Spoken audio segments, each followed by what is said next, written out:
Wyoming, the last foothold of the untamed spirit of the West.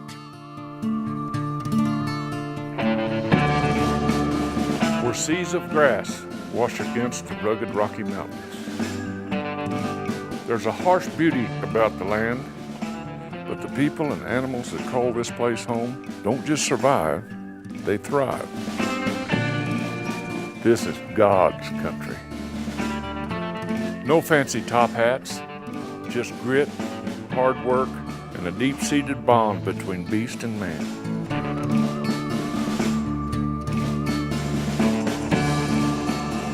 You might not expect it, but this peculiar situation has produced some of the finest polo horses in the lower 48 states.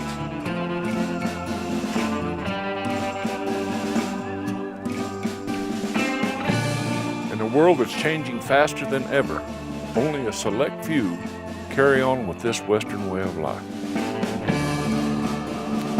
For over a century, the beating heart of Western polo has lived here. This is a fading craft, but these horses are still as prominent today as they were 100 years ago.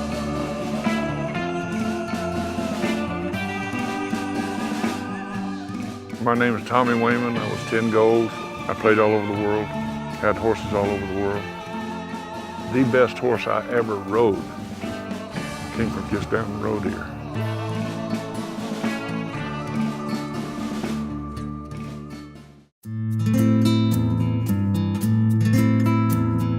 There's something to be said for where and how you grow up. Well, the same goes for horses. There's a reason Wyoming produces some of the best. You have these bloodlines of old, good thoroughbreds from Europe that are growing up on ranches, and that's kind of, to me, the best combination for a polo pony that one could hope for. Adam Snow, one of America's greatest polo players. There's nowhere else in the country where you can go and try that number of quality horses that have been bred and trained in that environment.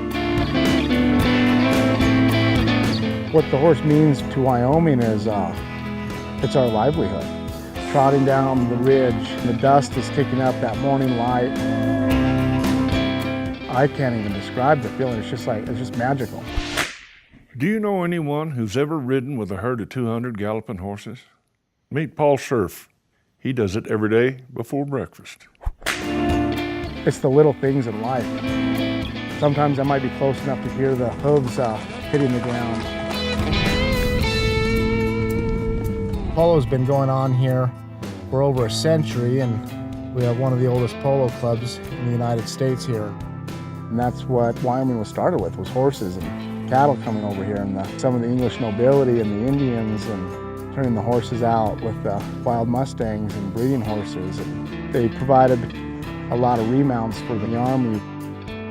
Polo here in this part of the world started with the military. This was the biggest remount destination to mount the cavalry. During the Boer War, 25,000 head horses came out of this country. So many years it was survival of the fittest. Well, the toughest ones reproduced.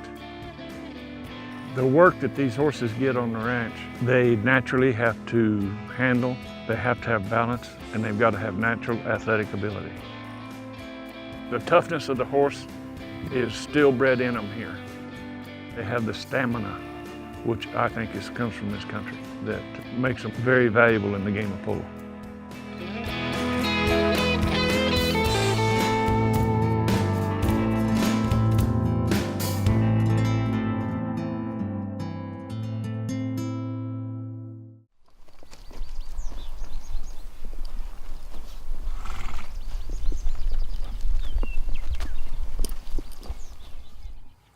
What makes a good polo horse? Is it speed, power, intuition? How can you tell if a horse has these qualities if you can't even saddle it? Well, let me introduce you to the guy that starts it all. I'm Paul Van Dyke, the great one. If you don't have a little fear in you, you're crazy. But all the good colt breakers are kind of fearless. Meet Mike Morton, legendary horse trainer and Sheridan's own unofficial historian. He'll be chiming in from time to time. No, I'm Paul Van Dyke, and I have the horse training operation here, which is mostly focused on the colts, and then we do some select ranch horses as well. Before they're broke, they're pretty content. They like life just like it is. I want the horse to be confident, but they only get confident when life makes sense, when it's real logical. Getting all of that can be a complicated process. A horse learns more in the first 5 saddlings than he will the rest of his entire life. And as every breaker knows, you're going to have to deal with a few temper tantrums as well.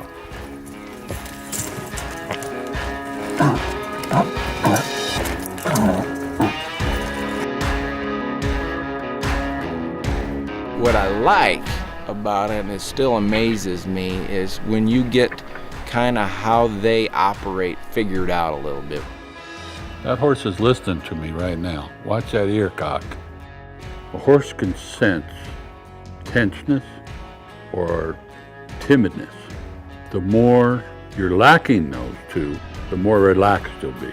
When you kind of understand some of that and then see it work for not just one, not just two, but hundreds of them, it's a good feeling to know that you're beginning to kind of understand how to make life make sense to them. Got to be a little loose in the saddle and a little bit wild. It is raw and it is wild, and it's the adrenaline, you know, it's addicting, you know, it really is.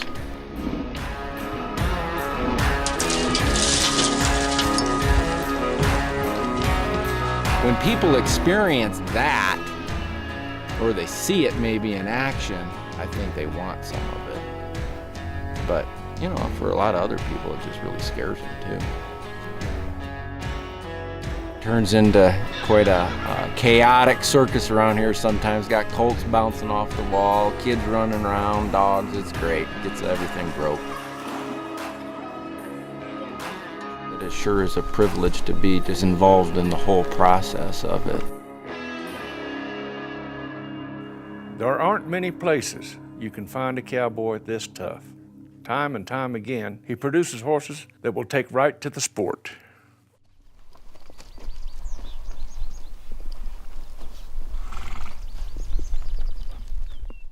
They say a cowboy without a rope is about as useful as a tractor without any wheels. And that ain't useful at all. And it's always good to practice swinging the rope. You don't want to wait till you got to rope something to swing your rope, so you always want to be ready. Meet Brian McCarty, all-around badass and roping professor.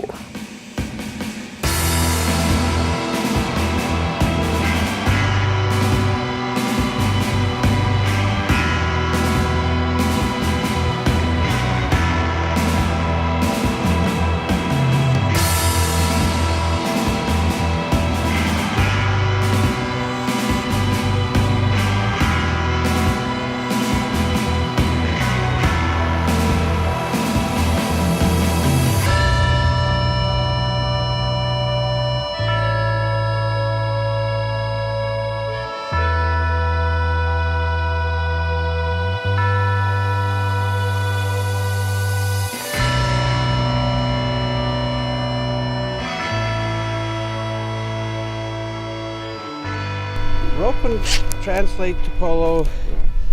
It gets a horse used to things going on, things coming at him.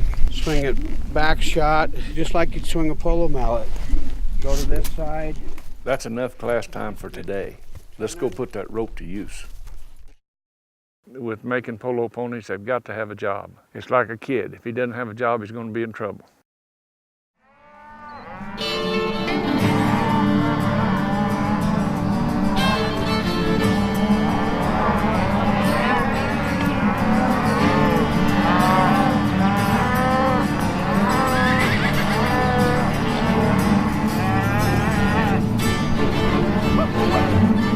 Take a first-time green horse to a branding. It is chaos. It's hard to get through all the people.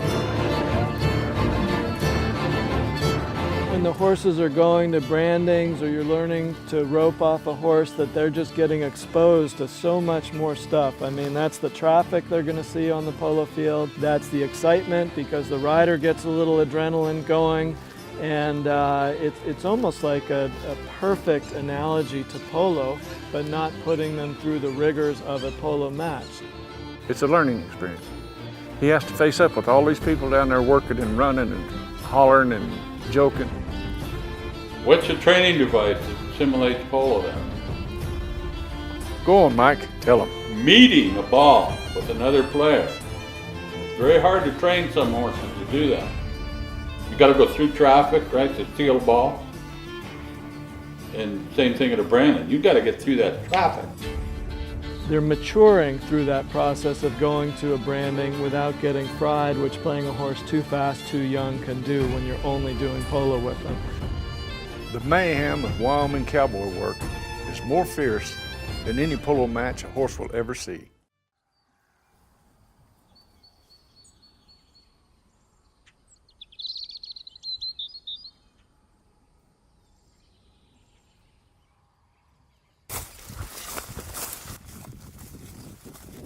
Everything you do on the ranch with working cattle or going across country is used directly or indirectly on the polo field.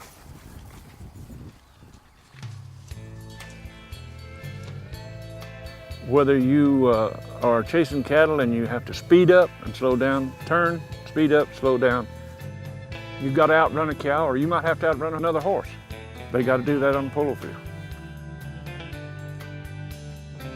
You go up in the mountains and you're riding up there and kind of in the brush, you're teaching them patience. The rest of it's uphill, downhill, rocks, ditches, draws. And by working them in that kind of conditions, they are very well balanced. With having the mountains, there's so many training options.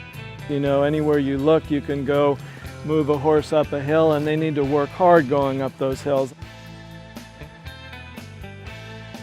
So it took big, rugged, rough country, in which Wyoming has to offer. Very diversified terrain, from flats to rolling hills to mountains to rocks, you could use as a tool to improve your colt.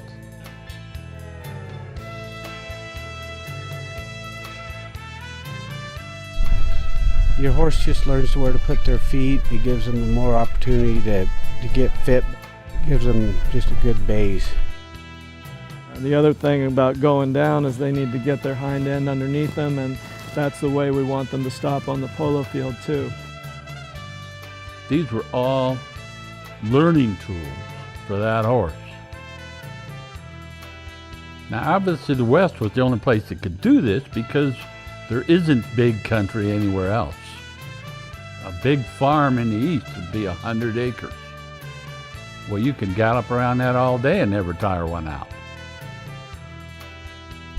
It's a feeling of freedom, you know, that's what this whole country is about, is being able to go out and go anywhere you want, not have to worry about how many people are going to be there. Riding out in the hills like this, it's good for the horse's mind. You always got to remember that a horse has a brain just like you do, so you got to be able to jive. If you can't think like a horse, it's going to be hard to get along with him. You've got to build them up physically and you've got to build them up mentally, because the most fragile part of a polo pony is his mind. Riding in the wide open spaces is teaching that horse balance.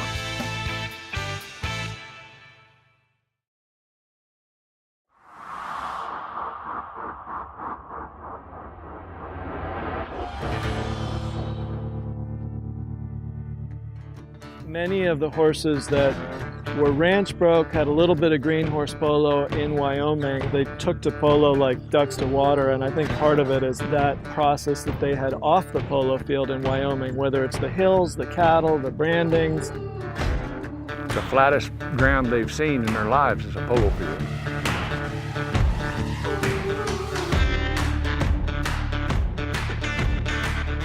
A lot of the training is second nature to them because they've already done it. 7.5 minutes on the polo field is like a day off to them. So I think when you take a horse that's ranch broke, as they say, and then put it on the polo field, you're already much further along than you are with a thoroughbred that hasn't seen the ranch and you're trying to put into polo. All the hard work is done. Now it's time to let loose and have some fun. And the great thing about Wyoming is it celebrates the cross-disciplinary equestrian sports that they have. There's no better celebration than Don King Days. It's really a special level of horse flesh that is brought to that event, as well as horse people. The Flying H produces some of the top horses in the United States every year, and they come from this environment in Wyoming. Jillian takes them on, play them here a couple of summers, then takes them on to Florida, plays them in medium go polo, and then she plays them in the high go polo. She's probably one of the best mounted players in the country right now. Jillian has done a really good job in finding the right people to break them, ride them, make them, and then she takes over. And it's not easy to do.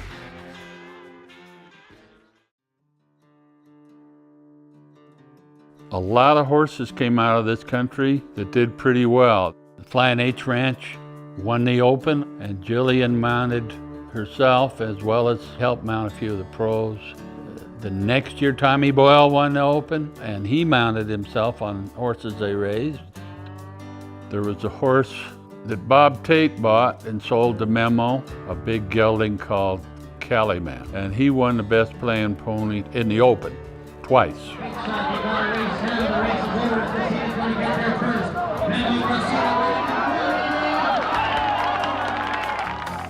So I've always had a lot of success when I've brought these horses from Wyoming, taken them to Aiken maybe for a little finishing off, and then brought them into my professional seasons in Florida or elsewhere. Hooray from Brian McCarty, won Best Playing Pony in the 22 Gold Challenge Cup here. She was amazing. These are just a handful of the thousands of successful polo horses from this country. I sold Adam Snow 27 head of horses over 10 years, and Adam went on to be 10 golds. Now, I'm not saying my horses got him there. I'm saying he bought enough of them. I've probably bought, 35 horses out of Wyoming, and 2 I took to Argentina and played in the 2004 Argentine Open. Rio's been one of my all-time best horses in my whole career, and she was handy and easy and would turn faster than everybody else.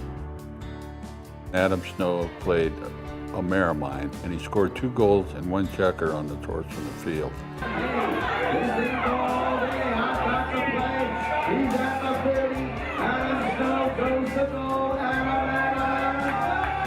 That was probably the greatest moment I ever had, watching one of my horses, because he not only did it, he did it against the best in polo at that time.